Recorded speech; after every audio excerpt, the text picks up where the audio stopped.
Tani unë nuk du t'i drejtohem atyre që s'kuptojnë dot nga gjendja politike e tanishme, as nuk du t'i drejtohem atyre që në komfortin më të madh të arrogancës dhe cinizmit preferojnë shkuarjen e çdo 48 orëshe ku vendin e Kosovës pa ndonjë rezultat, duke tallë edhe vendin, edhe qytetarët, edhe veten.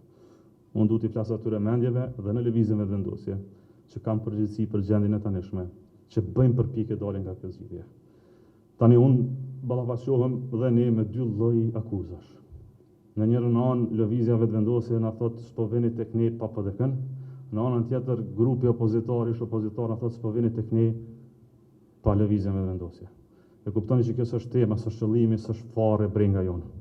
Ne kemi një krizë politike sepse kemi pozicione partijake të tanishme. Një pozicion i parë partijak është lëvizja vetëvendosje dëshiron të bëjë qeverisje vetëm me lidhjen demokratike të Kosovës.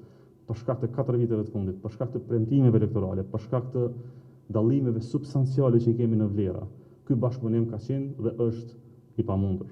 Në anën tjetër, nuk ka vullnet, nuk ka numra, nuk ka situatë politike që gjitha partitë tjera disi bën bashkë dhe krijojnë një qeveri minimale me 61 vota që nuk i kemi, nuk janë përqendruar vetëm për disa muaj. Unë po flas për diçka konkrete, diçka praktike. Një qeveri që merr këtë krizë dhe e transformon në një mundësi bazike të një riseti politik e besaligjor Republikën e Kosovës dhe na shërben si një fazë emancipuese për të ardhmen. Le të ulemi, le të merremi me çështje praktike, jo duke krijuar tema të panevojshme kush ka faj, kush ka më tepër faj e kush ka më tepër arsye, por të mirëme me këto 15 pika.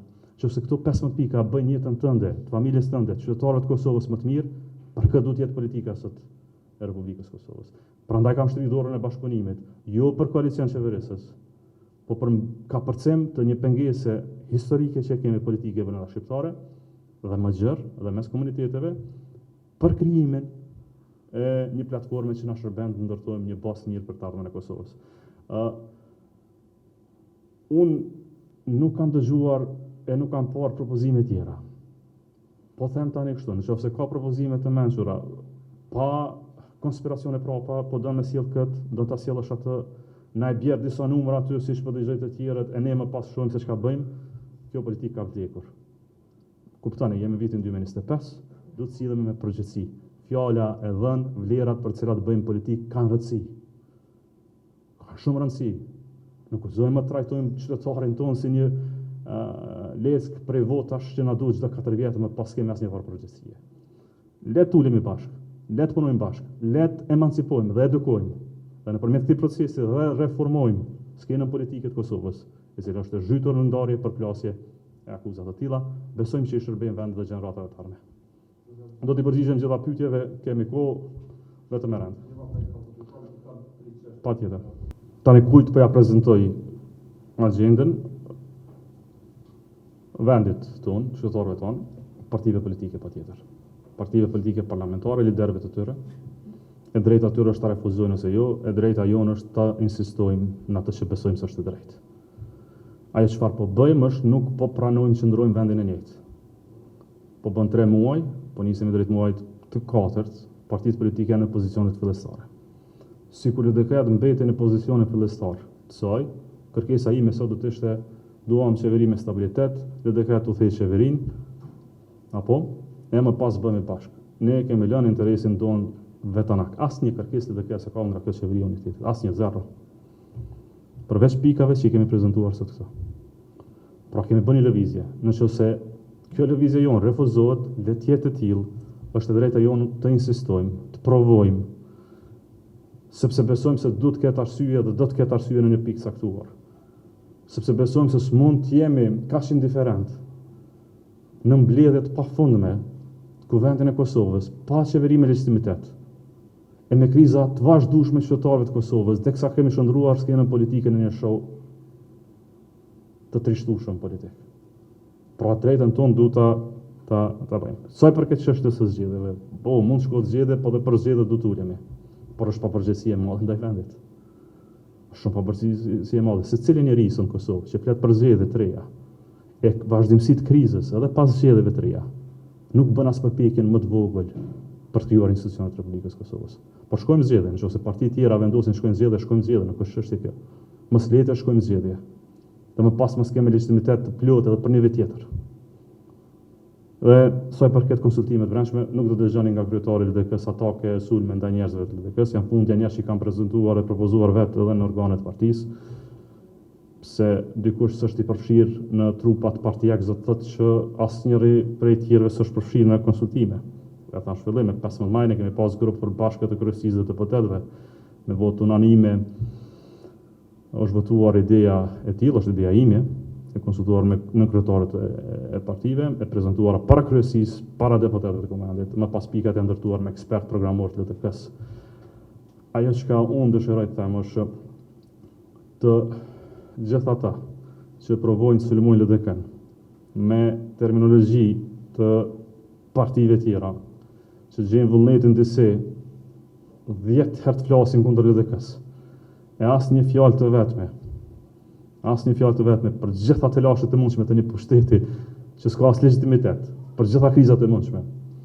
Nuk i bëjnë dir as vetit, por më lejoni të kursej me kaq, ne çështjet e brendshme partijake i zgjidhim në kuvendet e brendshme, aty elektorati i LDK-s flet qartë, ka folë shumë qartë, por konsideron këtë edhe pjesë e demokracisë.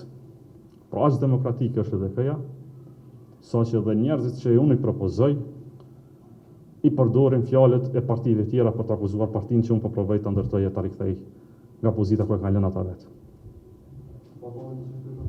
Cila ishte çështja e tretë? Tani.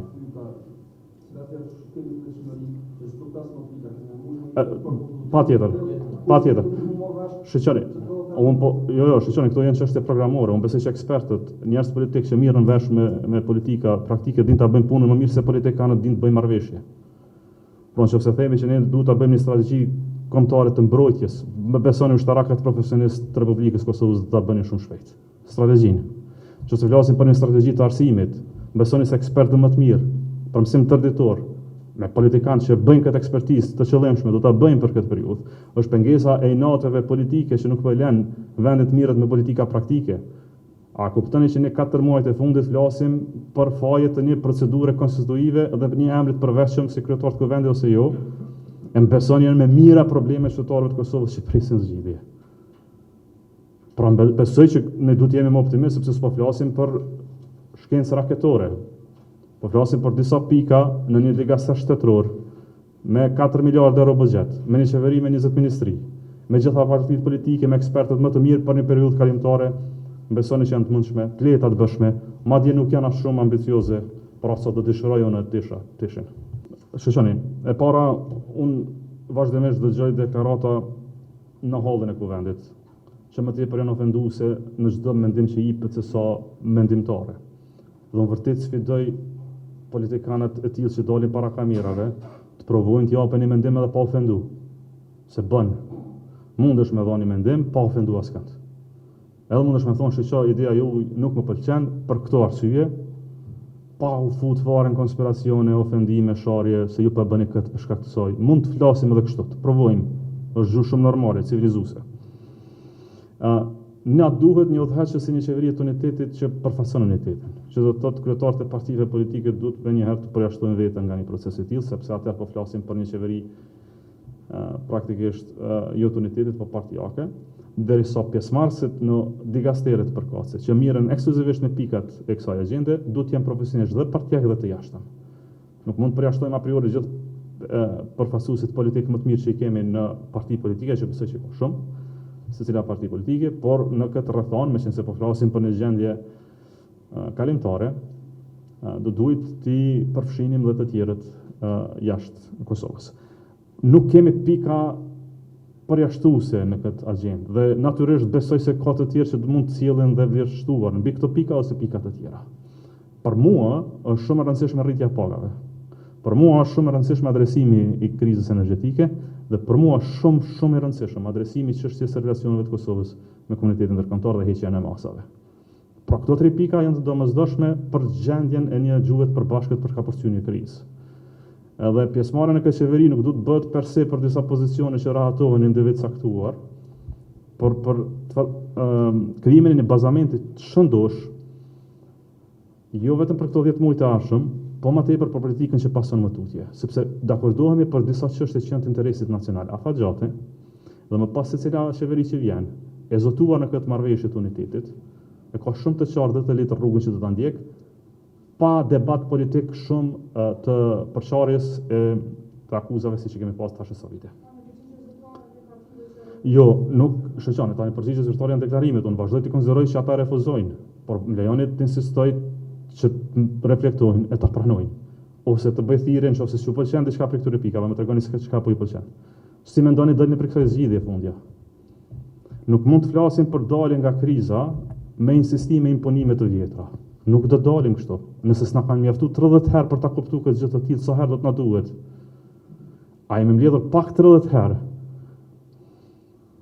për të kuptuar se s'kemi shumicë në asnjërin palë. Dhe më lejoni ta them, asgjë s'po ndodh në prapavi për të ndryshuar këtë gjendje. Nuk ka takime politike prapavi që dikush është duke u brengos për këtë temë se si dalim për kësaj gjendje. So do të ishte normale. Themi se LDK me VV janë duke biseduar, pas po mirën vesh për pika programore ose për ndarje ministrore, prandaj da duhet presim, ndoshta edhe ka logjik. Asgjë nuk është duke ndodhur në prapavi. As ndonjë qëllim nuk është për bashkëpunim. E ne vazhdojmë me vetdije shkojmë bllokim, e të refuzojmë gjithçka. Sikur pajtohemi se do të qëndrojmë kështu deri në marsin e vitit 2026. Tani nëse ju kujtohet, në paraqitjen time të parë publike, kam thënë se kjo krizë mund të zgjatë deri në zgjedhjen e presidentit. Mund zgjatë. Si e tillë, por do të ishte tragjike dhe fatale edhe për demokracinë, por edhe për të ardhmen politike të vendit. Ndërka që kemi një mundësi të shkëlqyeshme, edhe për rrethonat e brendshme, sidomos për rrethonat e jashtme. Duhet konsenzus politik, duhet kapërsim veten dhe duhet leadership i madh. Unë besoj që Republika jonë ka burra gra, zoja e zot, që e marrin përgjegjësinë e tillë në fazë sashme. Në këtë 26 vjetor çlirimit, le të kujtojmë periudhat në për cilat kemi kaluar, sa vështira kanë qenë përpjekjet për unitet dhe rezultatet që kemi arritur në atë kohë. Jo, nuk është mbyllur pas një parti për të ardhmen. Ne kemi një bloqe afatgjate, unë po flas për atë se çfarë kemi parë për 4 vitet e fundit, çfarë kemi deklaruar për 4 vitet e fundit dhe integritetin politik tonin në relacion edhe me votuesit tonë, por edhe me bindjet tona që kemi për vlerat. Ne besojmë thellësisht se lëvizjes së vendosi duhet një reformatim i thellë në mënyrën se si bën politikë, në mënyrën se si diskuton me partnerët, faktin që e vendos në korner veten në çosh dhe s'del zgjidhje me 48 deputet, do duhet të ishte shajë mjaftueshme për një parti që diçka s'është rregull me ju. Pra s'mund të operosh me idenë që mëngjes i akuzon gjithë të tjerët me të zezat më të mundshme. Deri në bashkëpunim me listën serbe në mbrëmje dërgon letra për bashkëpunim, kështu ndodh politika. Mund të ketë funksionuar të kaluarën, por me mos si funksionon kjo punë, as aty as askujt. As partive tjera që presin, që LDK ja na sjellë ju 19-20 vota si që keni aty në kosh, e më pas na i bëjmë çfarë duhet me to. Kam një jetë tërë që bëj luftë kundër asaj politike. Edhe të pazareve për qeveri, edhe të thyrjes së fjalëve për interesat tona. Nuk ndodh ajo gjë më dhe zon ndodh. Unë s'po flas për koalicion shumë partijak. Po flas për unitet. Para i morën mbi disa pika për një periudhë shumë shkurt, pra një tranzicion politik. Dhe besoj se i bën mirë Kosovës. Në rast të emancipimit tashëm politik, LDK-ja do të shurtoj gjitha mundësitë sipas interesave kohore dhe vlerave që i ndajmë. Mund të ishim dallime dhe ideologjike në të ardhmen, por mund mos pajtohemi për çështje programore. Do të jetë një kohë e tillë që arrijmë aty, por s'kemë arritur ende. Jemi mbrapa asaj.